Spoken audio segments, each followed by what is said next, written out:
Dans le royaume du froid, où la neige scintillait comme des diamants sur les crêtes montagneuses, 3 princesses habitaient dans une demeure de glace, où les cloisons étincelaient comme des éclats de cristal.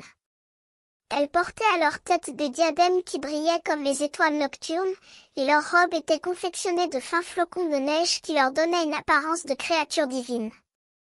Les princesses, prénommées Flo, Néa et Glace, étaient les plus habiles et les plus enthousiastes créatrices de flocons du royaume. Elles avaient développé un secret pour faire apparaître ces précieux flocons, que tout le monde désirait avoir à ses côtés.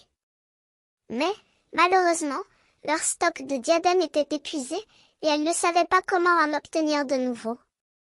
Un jour, une bande de nuages, menée par un nuage nommé Monsieur Nuage, apparurent au-dessus du royaume.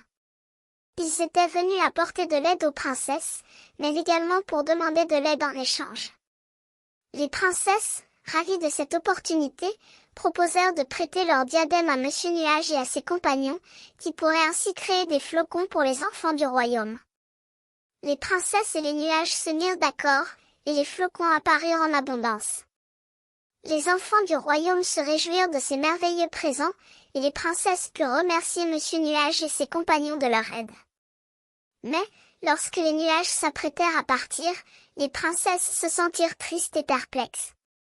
Comment allaient-elles faire d'autres flocons sans leur diadème? Monsieur Nuage, qui avait compris leur inquiétude, proposa une solution.